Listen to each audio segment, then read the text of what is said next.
সুপ্রভাত। Geography study centre YouTube চ্যানেলের তরফ থেকে আপনাদের সকলকে স্বাগত। আমাদের জিওগ্রাফি স্টাডি সেন্টার ভূগোল বিষয়ক বিভিন্ন ভিডিও আপনাদের সামনে প্রদান করে। এই চ্যানেলে আপনারা ভূগোল এবং বিভিন্ন প্রাকৃতিক যে সমস্ত বিষয়গুলি রয়েছে সেইগুলো সম্পর্কে ভিডিও পাবেন। তাই এখনও যারা আমাদের এই চ্যানেলটিকে সাবস্ক্রাইব করেননি তারা অতি অবশ্যই আমাদের চ্যানেলটিকে সাবস্ক্রাইব করুন এবং তার পাশে থাকা বেল আইকনটি ট্যাপ করুন, যাতে আপনাদের কাছে আমাদের ভিডিওটি অতি দ্রুত পৌঁছে যায়। আগের দিনের ভিডিওয়ে আমরা ওজোন স্তর সম্পর্কে আলোচনা শুরু করেছিলাম। সেখানে বলেছিলাম যে ওজোন স্তর সম্পর্কে যদি একটি বিশেষ বা ভালোভাবে ধারণা প্রদান করতে হয় তাহলে আমাদের ভিডিওটি অনেকটা বড় হয়ে যাবে, তাই সেটিকে দুটি পার্টে ভাগ করতে হবে। আগের দিন আমরা প্রথম পার্ট রিলিজ করেছিলাম, আজ আমাদের সেকেন্ড পার্ট রিলিজ হচ্ছে। প্রথম পার্টটি একটু তাড়াতাড়ি আমরা রিলিজ করেছিলাম বলে সেখানে কিছু কিছু ভুল থেকে গিয়েছিল বা এডিটিংয়ের প্রবলেম থেকে গিয়েছিল। ভুল বলতে এডিটিংয়ের সমস্যা ছিল, সেইগুলো আগে ক্লিয়ার করে নেওয়া যাক, বা সেখানে কিছু কিছু স্পেলিং মিস্টেক ছিল সেগুলো একটু আপনাদের জানিয়ে দিই। প্রথমে আমি বলেছিলাম যে ওজোন স্তরের যে ধারণা কে প্রথম আলোকপাত করেন, ওজোন স্তরের অস্তিত্ব সম্পর্কে কে জানান। সেখানে বলেছিলাম যে 1913 খ্রিস্টাব্দে ফরাসি বিজ্ঞানী চার্লস ফেব্রি ও হেনরি বুশন এই স্তরের অস্তিত্ব সম্পর্কে আলোকপাত করেন। ওখানে পুরোটাই ঠিক আছে, শুধুমাত্র আমি যেটা বলেছিলাম 1913 খ্রিস্টাব্দে, কিন্তু এডিটিংয়ে হয়ে রয়েছে 1917। ওখানটা একটু আপনারা ঠিক করে নেবেন, ওটা 1913ই হবে, 1917 না। এডিটিংয়ে রয়েছে 1917, কিন্তু আমি বলেছিলাম 1913, ওটা 1913ই হবে। তারপর আসা যাক 2 নম্বর যে মিস্টেকটা হয়েছে। ওখানে আমি বলেছিলাম যে 1974 থেকে 75 খ্রিস্টাব্দে ইউএসের ক্যালিফোর্নিয়া বিশ্ববিদ্যালয়ের এম মলিনা ও এস র্যাডজেল বলেছিলাম, ওটা এস র্যাডজেল নয়, ক্ষমা করবেন, ওটা হতো এস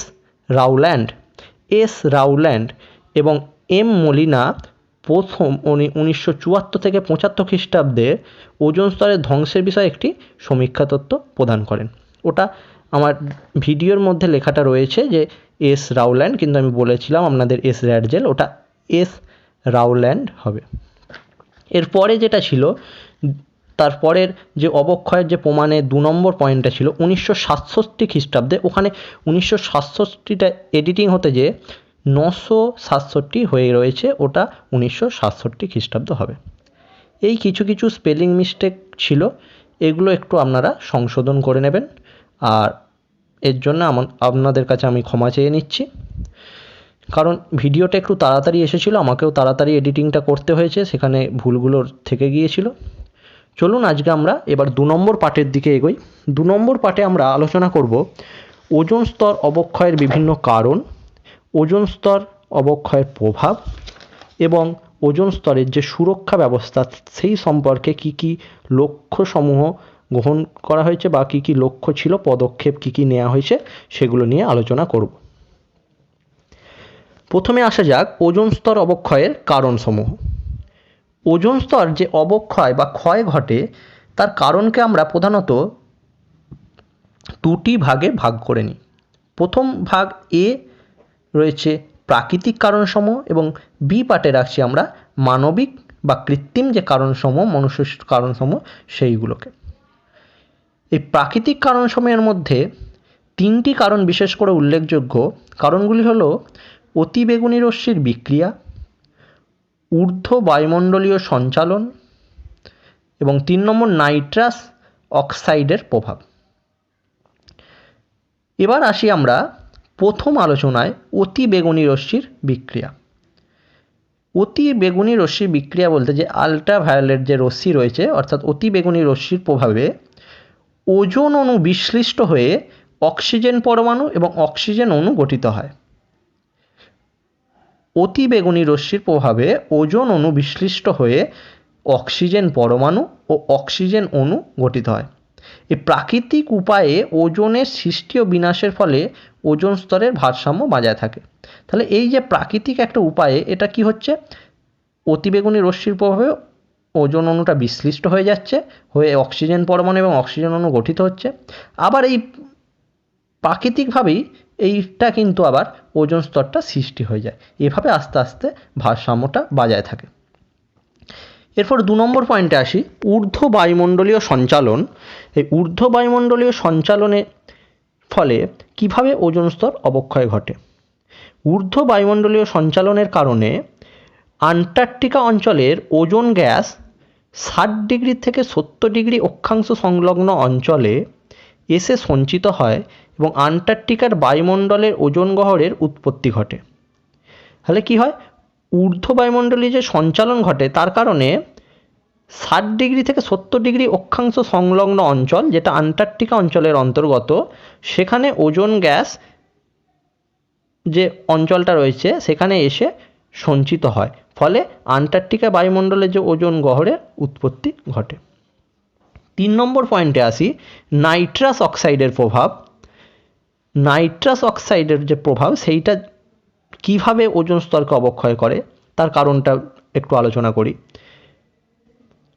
ধরা হয় প্রায় গড়ে 11 বছর অন্তর সৌর রশ্মির মাত্রা বৃদ্ধি পাওয়ার ফলে বায়ুমণ্ডলের যে নাইট্রোজেন নাইট্রাস অক্সাইডে পরিণত হয়।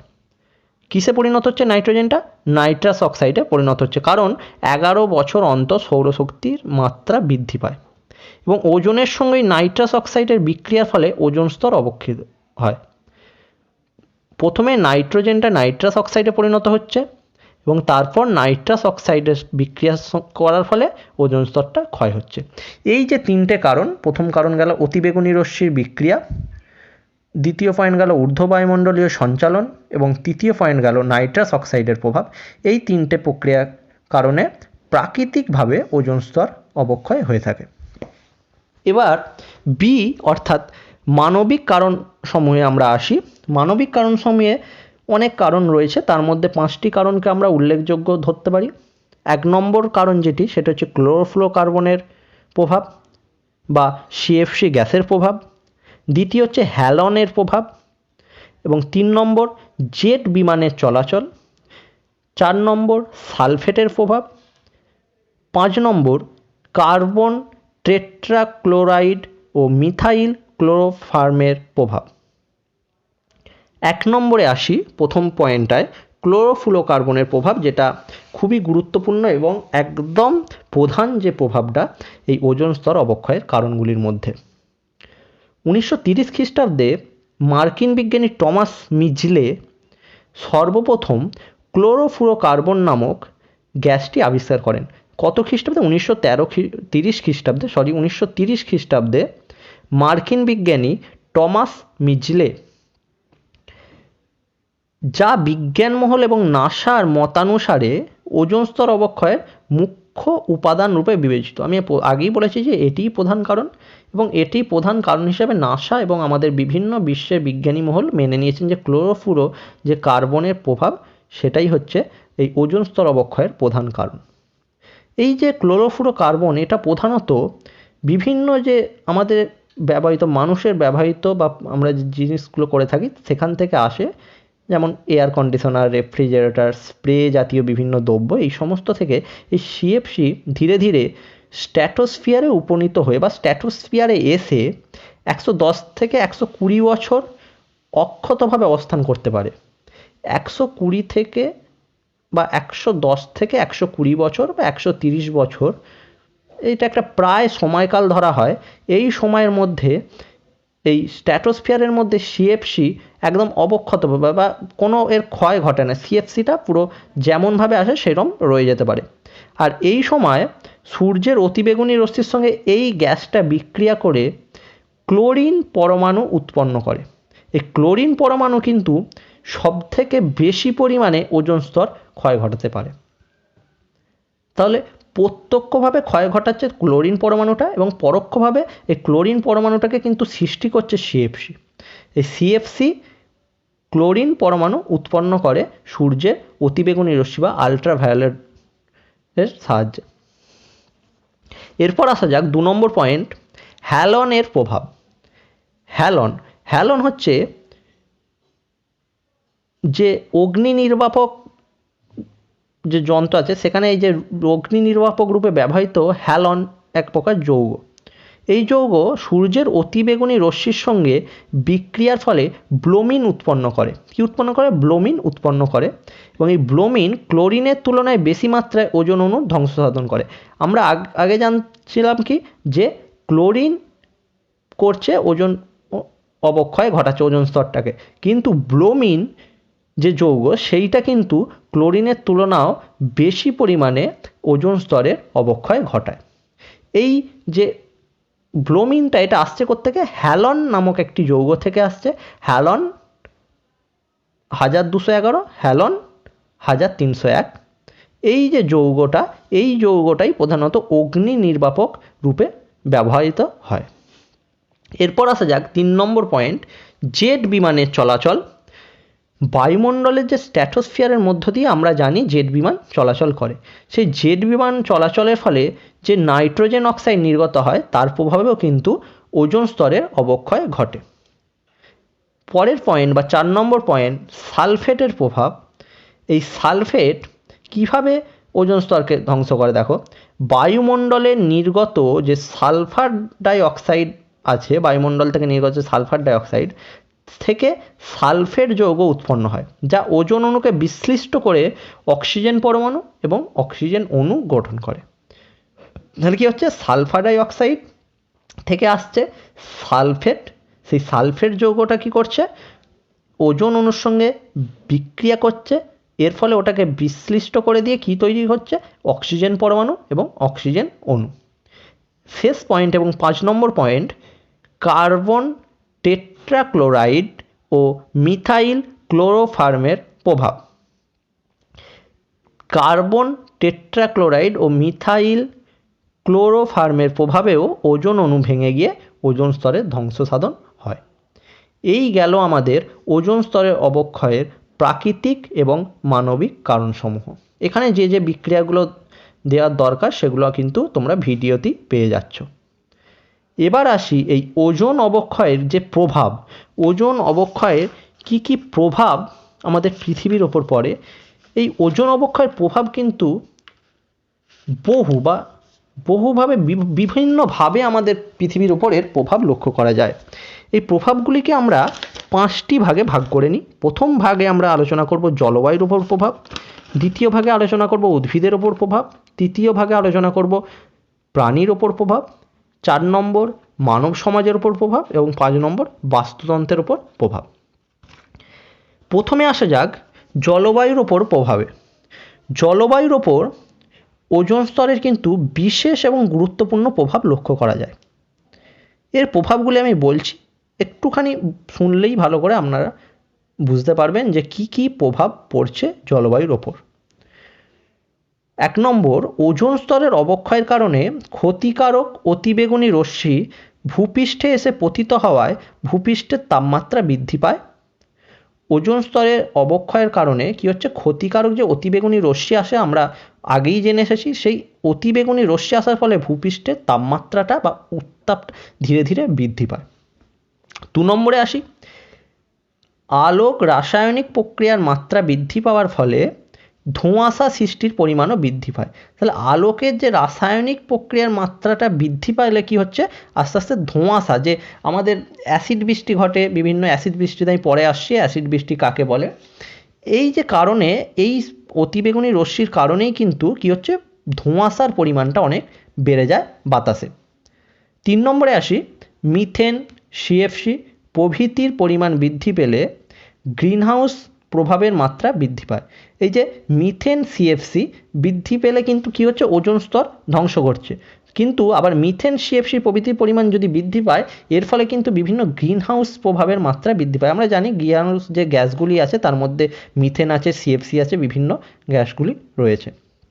4 নম্বর আসা যাক, হাইড্রোজেন পারঅক্সাইডের মাত্রা বৃদ্ধির ফলে হাইড্রোজেন পারঅক্সাইড বা H2O2 এর মাত্রা যদি বৃদ্ধি পায়, এর ফলে কি হচ্ছে? অ্যাসিড বৃষ্টির পরিমাণও বেড়ে যায়। আমি বলছিলাম আগের পয়েন্টেই যে অ্যাসিড বৃষ্টি ঘটে, এই অ্যাসিড বৃষ্টির পরিমাণ বৃদ্ধি পায়।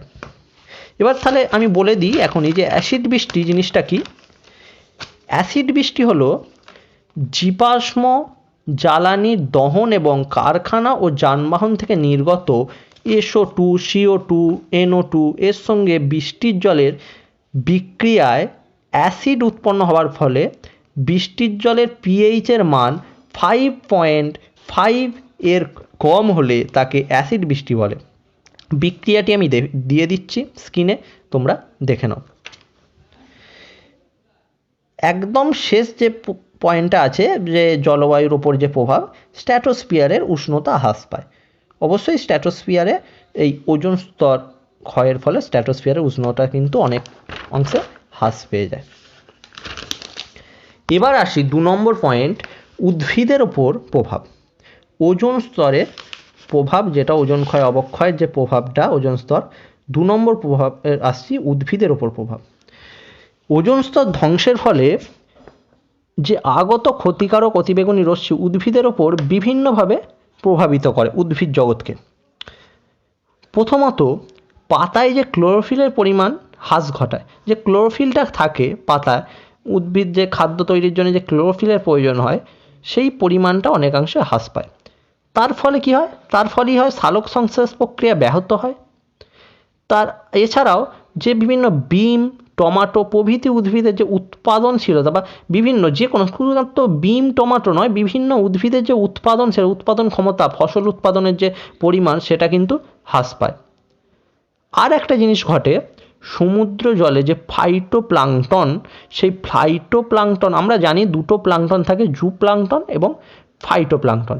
এর মধ্যে যে প্রাণী প্লাঙ্কটনটাকে বলি জুপ্লাঙ্কটন এবং উদ্ভিদ প্লাঙ্কটনটাকে আমরা বলি ফাইটোপ্লাঙ্কটন। সেই ফাইটোপ্লাঙ্কটনটা কিন্তু ধ্বংসপ্রাপ্ত ঘটে। 3 নম্বর পয়েন্টে আসি, প্রাণীর ওপর প্রভাব। প্রাণীর ওপর কিন্তু এই ওজোন স্তর অবক্ষয়ের যথেষ্ট প্রভাব লক্ষ্য করা যায়। প্রধান যে ক্ষতিটা হয় আমাদের, প্রাণী যে রোগ প্রতিরোধ ক্ষমতাটা, সেটা কিন্তু এই ওজোন স্তর অবক্ষয়ের ফলে অনেকাংশে হ্রাসপ্রাপ্তি ঘটে, যে রোগ প্রতিরোধ শক্তিটা কমে যায়। প্রাণীদের প্রজনন ক্ষমতাটাও অনেকাংশে হ্রাস পায়। এছাড়াও যে পাখি বা মাছের যে সমস্ত ডিমগুলি থাকে সেগুলি ক্ষতিগ্রস্ত হয়ে পড়ে। ডিমের যে স্তর থাকে, ওপরের যে স্তরটা, সেটা পাতলা হয়ে আসে। উভচর প্রাণীর অবলুপ্তি ঘটে। বিভিন্ন উভচর প্রাণী আছে, সেই সমস্ত প্রাণী ধীরে ধীরে অবলুপ্ত হতে থাকে। এরপর আসি মানব সমাজের ওপর প্রভাব। প্রাণীর ওপর প্রভাবে কিন্তু মানব দেহের ওপর প্রভাবও প্রায় একই। এছাড়াও মানব দেহে কিছু আলাদা প্রভাব লক্ষ্য করা যায়। সেই প্রভাবগুলি হলো, এই ক্ষতিকারক যে রশ্মি, এর প্রভাবে ত্বক ক্যান্সারের পরিমাণ মানুষের বহুলাংশে বৃদ্ধি পেয়েছে। ত্বকে যে সৌরদগ্ধ বা জনিত যে সমস্যা, যে জ্বালা জ্বালা করে বা লাল হয়ে যায়, সেই জিনিসগুলো বেশি পরিমাণে লক্ষ্য করা যায়। প্রজনন ক্ষমতা হ্রাস পায়। আগেও বলেছি যে প্রাণীর প্রজনন ক্ষমতা হ্রাস পায়, সেখানে অর্থাৎ মানব প্রজাতিও পড়ছে। রোগ প্রতিরোধ ক্ষমতা হ্রাসপ্রাপ্তি ঘটে, একই পয়েন্ট। এছাড়াও মানবদেহে একটি বিশেষ ইন্দ্রিয় হলো চোখ। এই চোখে বর্তমানে ছানিজনিত সমস্যা বহুলাংশে বৃদ্ধি পেয়েছে। তার একটি কারণ কিন্তু এই ওজোন স্তরের অবক্ষয়। এছাড়াও লিউকোমিয়া সংক্রান্ত বিভিন্ন সমস্যার প্রবণতাও ধীরে ধীরে বর্তমান দিনে বৃদ্ধি পাচ্ছে। পরে আসা যাক 5 নম্বর পয়েন্ট, বাস্তুতন্ত্রের ওপর প্রভাব। বাস্তুতন্ত্রের ওপর প্রভাবটা কিন্তু বিশেষভাবে আমরা লক্ষ্য করতে পারছি বর্তমান সমাজ বা বর্তমান পৃথিবীতে। জীবমণ্ডলের যে প্রকৃতি, সেটা কিন্তু আস্তে আস্তে পরিবর্তিত হয়ে আমাদের কাছে একটা পরিবর্তিত রূপ লক্ষ্য করা যাচ্ছে। এছাড়াও বহু উদ্ভিদ ও প্রাণীর কিন্তু মৃত্যু ঘটছে। খাদ্য শৃঙ্খল একটা স্টেপে স্টেপে, যে প্রথম শ্রেণীর খাদক, দ্বিতীয় শ্রেণীর খাদক, তৃতীয় শ্রেণীর খাদক, এই যে একটা খাদ্য শৃঙ্খল, সেটা কিন্তু বিপর্যস্তভাবে ভেঙে যাচ্ছে। কারণ কিছু কিছু প্রাণীর অবলুপ্তির ফলে একটা স্তরের শ্রেণী বা একটা খাদক শ্রেণী আস্তে আস্তে অবলুপ্তি ঘটছে। এই জন্যে খাদ্য শৃঙ্খলটা কিন্তু বিপর্যস্ত হচ্ছে। পুষ্টিচক্রের স্বাভাবিক কার্যাবলিতা ব্যাহত হয়। বাস্তুতন্ত্রের সামগ্রিক যে ভারসাম্য, সেটাও কিন্তু বিনষ্ট ঘটে। এই জিনিসটা গেল আমাদের এই ওজোন স্তর অবক্ষয়ের বিভিন্ন প্রভাবগুলো যে লক্ষ্য করা যায়, সেগুলো আলোচনা আমরা করলাম। এরপর আমরা আসবো এই যে ওজোন স্তর অবক্ষয় ঘটছে, এটার জন্য কি সুরক্ষা ব্যবস্থা আমরা গ্রহণ করতে চলেছি বা কী সুরক্ষা ব্যবস্থা এতদিন পর্যন্ত নিয়ে এসেছি এই জিনিসটা। এই ওজোন স্তর সুরক্ষার জন্য যে বর্তমান সমগ্র বিশ্ব কিন্তু বিভিন্ন পদক্ষেপ গ্রহণ করছে।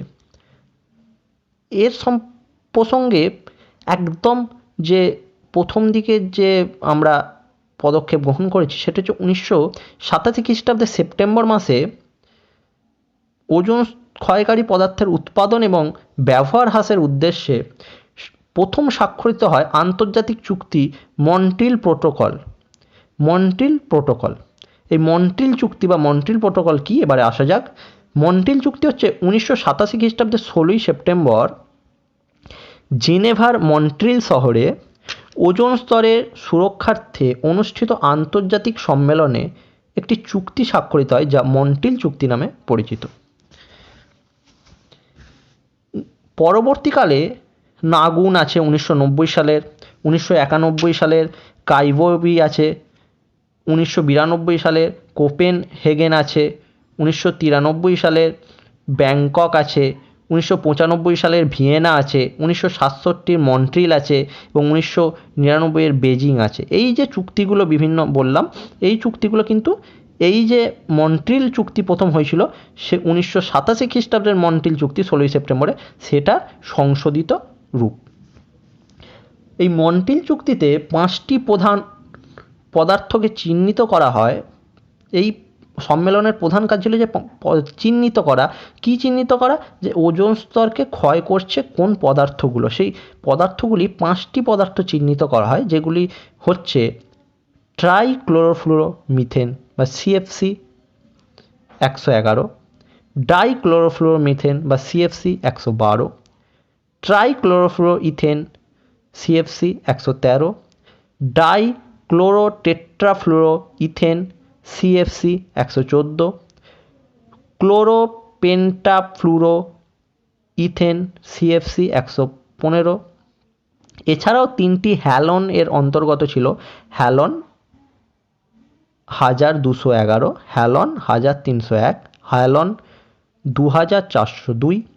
বর্তমানে 196টি রাষ্ট্র এই যে মন্ট্রিল চুক্তি, এই চুক্তিতে কিন্তু অনুমোদন করেছে। তাহলে আমি প্রথমে বললাম যে কী কী পদার্থগুলো চিহ্নিত করা হয়েছিল। এবার আসা যাক এই যে মন্ট্রিল চুক্তিটা স্বাক্ষরিত হয়েছিল সেটা কী কী লক্ষ্য রেখে, মানে একটা তো চুক্তি যখন স্বাক্ষরিত হয় তার একটা লক্ষ্য বা উদ্দেশ্য থাকে, সেই উদ্দেশ্যসমূহ বা লক্ষ্যসমূহটা কী রাখা ছিল সেইটা সম্পর্কে আলোচনা করি। মন্ট্রিল চুক্তির প্রথম যে লক্ষ্যগুলো ছিল সেগুলো হচ্ছে 1995 খ্রিস্টাব্দের মধ্যে CFC3 ও হ্যালন উৎপাদন বন্ধ করতে হবে। তাহলে কী বল, উন্নত দেশগুলি যে সিএফসি উৎপাদন হচ্ছে, এই সিএফসি বললাম রেফ্রিজারেটর বা বিভিন্ন হচ্ছে এসি, আরও বিভিন্ন যানবাহন প্রভৃতি থেকে যে সিএফসি নির্গত হয়, সেই সিএফসিটাকে বন্ধ করতে হবে। কি করে বন্ধ করতে হবে? এর কোনো বিকল্প ব্যবস্থা গ্রহণ করতে হবে। এছাড়াও হ্যালন উৎপাদন বন্ধ করতে হবে। 2 নম্বরে ওজোন ক্ষয়কারী পদার্থগুলির বিকল্প রাসায়নিক দ্রব্য উৎপাদন করতে হবে। তাহলে আর এছাড়াও যে বিভিন্ন ছিল যে ট্রাইক্লোরোফ্লুরোমিথেন বা সিএফসি, ডাইক্লোরোফ্লুরোমিথেন সিএফসি 112, ট্রাইক্লোরোফ্লুরোইথেন, এই সমস্ত যে পদার্থগুলো, এই পদার্থগুলোর বিকল্প কোনো রাসায়নিক দ্রব্য উৎপাদন করতে হবে। হাইড্রোক্লোরোফ্লুরোকার্বন বা HCFC ও হাইড্রোকার্বনের ব্যবহার বন্ধ করতে হবে। অর্থাৎ HCFC এবং HFCর ব্যবহার বন্ধ করতে হবে। আর বিভিন্ন যে উপরিউক্ত আমি যে বললাম, ওখানে প্রথমে বলেছিলাম 5টা এবং তারপর হ্যালনের অন্তর্গত 3টে, টোটাল 8টা যে ক্ষতিকারক পদার্থ, এইগুলোর উৎপাদন বন্ধ করতে হবে। তাহলে লক্ষ্যটা একটাই ছিল, ওজোন স্তর ক্ষয়কারী পদার্থের উৎপাদন বন্ধ করা এবং তার বিকল্প কোনো রাসায়নিক দ্রব্য উৎপাদন করা। এবার যে সমস্ত চুক্তির পর পদক্ষেপ গ্রহণ করা হয়েছিল সেই পদক্ষেপগুলো হলো, ওজোন স্তর ক্ষয়কারী পদার্থ বিশেষ সিএফসি গ্যাসের নির্গমন বন্ধ করতে হবে, আলোচনা করা হলো। ওজোন স্তর ক্ষয়কারী পদার্থের বিকল্প দ্রব্য আবিষ্কার করার প্রয়োজন আছে। আইন প্রণয়নের মাধ্যমে ওজন বিনাশকারী পদার্থের উৎপাদন ও ব্যবহার হ্রাস করতে হবে। যদি কোনো আইন না থাকে তাহলে কিন্তু কেউই এই সমস্ত যে সুবিধার যে সমস্ত পদার্থ আছে এগুলো কিন্তু বন্ধ করতে চাইবে না, অর্থাৎ আইন প্রণয়নের মাধ্যমেই এগুলোকে বন্ধ করতে হবে। এছাড়াও সিএফসি নির্মাণকারী বা নির্গমনকারী বিভিন্ন পদার্থসমূহ পুনরুদ্ধার করে তার পুনর্ব্যবহার প্রয়োজন আছে। ওজোন স্তরের সুরক্ষার্থে জনসচেতনতা বৃদ্ধি করা একদম প্রধান পয়েন্ট, যে জনসচেতনতা আমাদের আগে সচেতন করতে হবে মানুষকে যে ওজোন স্তরের সুরক্ষা প্রয়োজন, না হলে পৃথিবীতে কিন্তু বিপদ আসন্ন। ভারতে যে ওজোন স্তরের সুরক্ষা, সেই সুরক্ষা ব্যবস্থা যে গ্রহণ করা হয় একটি ওজোন কোষ গঠনের মাধ্যমে, সেটি করেছিলেন ভারতের বিজ্ঞানী KR রঙ্গনাথনের উদ্যোগে ওজোন কোষ গঠনের মাধ্যমে ওজোন স্তরের সুরক্ষা ব্যবস্থা গ্রহণ করা হয়েছিল। এই গেল ওজোন স্তরের বিভিন্ন আলোচনা। তাহলে ওজোন স্তরকে আগে আমাদের সঠিক রাখতে হবে, কারণ সেটিই আমাদের রক্ষা কবচ, অর্থাৎ পৃথিবীর যে রক্ষা কবচ বলা হয় ওজোন স্তরকে। আগে কবচটা যদি ঠিক থাকে তাহলে আমাদের প্রাণীকুল এবং পৃথিবী সকলেই ঠিক থাকবো। বর্তমানে আমরা দেখতে পাচ্ছি আমাদের একটি বীভৎস রোগ দেখা দিয়েছে সারা বিশ্ব জুড়ে, কোভিড-19 যে ভাইরাস, তার প্রভাবে করোনা সৃষ্টি হচ্ছে, যা আমাদের সবাইকে কিন্তু ঘরবন্দি করে দিয়েছে। তাই আপনাদের উদ্দেশ্যে বলছি, আপনারাও সচেতন হন, যাতে আমরা অন্তত নিজেদের দিক থেকে এই সমস্ত জিনিসগুলোকে এড়িয়ে যেতে পারি বা কম ব্যবহার করতে পারি, যাতে আমাদের ওজোন স্তর সুরক্ষিত থাকে বা আর কোনো রকম সমস্যা যাতে না আমাদের মধ্যে এসে উপস্থিত হয়। এই বলি আজকে আমাদের এখানেই ভিডিও বন্ধ করছি বা স্টপ করছি। ওজোন স্তরের তাহলে আমরা পুরোপুরি বুঝিয়ে দিতে পারলাম। এখান থেকে যদি কারো অসুবিধে থাকে তাহলে আপনারা অতি অবশ্যই আমাদের কমেন্ট বক্সে লিখে জানাবেন, এবং এরপরে কী নিয়ে আমরা ভিডিও তৈরি করব বা অন্য কোন চ্যাপ্টার নিয়ে আলোচনা করব সেটা আপনারা জানাতে পারেন।